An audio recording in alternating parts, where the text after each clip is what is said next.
సంక్రాంతికి F2, F3 లాగా వెంకటేష్కి ఇంకో కామెడీ హిట్ ఇచ్చే ప్రయత్నం చేశాడు అనిల్ రావిపూడి. ప్రయత్నం ఏంటి, ఇచ్చాడు. మరి ఇలా ప్రతి సంక్రాంతికి హిట్ ఇస్తానని ప్రామిస్ చేశాడో ఏమో. మధ్యలో వేరే సినిమాలు కూడా చేస్తానని చెప్పడం కోసం చివరిలో తనే స్క్రీన్ మీదకి వచ్చేసి మళ్ళీ దసరా, దీపావళి ఎప్పుడైనా వస్తానో డైలాగ్ కూడా పెట్టాడు. అంటే మధ్యలో నేను డైరెక్టర్గా ఇతర హీరోలకి అవైలబుల్ అని ఒక ఓపెన్ ఆఫర్ ఇచ్చినట్టున్నాడు. సరే, మొత్తం మీద చివరిలో డైరెక్టరే ఎంటర్ అయిపోయి ఈ సినిమా బ్లాక్ బస్టర్ అని జనాన్ని హిప్నటైజ్ చేయడానికి ప్రయత్నించాడు అనుకోండి. సరే, కాదండి ఎందుకు. అక్కినేని నాగేశ్వరరావు గారు మోహన్ బాబు గురించి చెప్పినట్టు బ్లాక్ బస్టరే అంటే సరిపోతుంది. పిచ్చివాడు కదండి, మంచి ప్రయత్నం చేశాడు. మరీ అంత గొప్పగా అనిపించకపోయినా ఒప్పుకుంటే ఏం పోయింది. బ్లాక్ బస్టర్ అంటాడు, సరే ఒప్పుకుందాం. కష్టమేముంది మనకి, అది యాక్టింగే కదా, సరే సరిపోతుంది.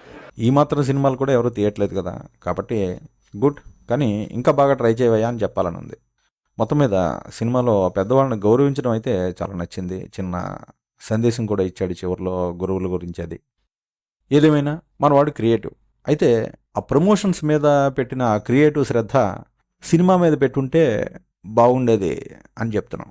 I'm telling that. లైఫ్లో ఈ రోజు నేను విట్నెస్ చేసిన ఒక షాకింగ్ ఎలిమెంట్ ఏంటంటే, ఇట్స్ ద బిగ్గెస్ట్ అచీవ్మెంట్ మాకు ఈ సినిమా ద్వారా.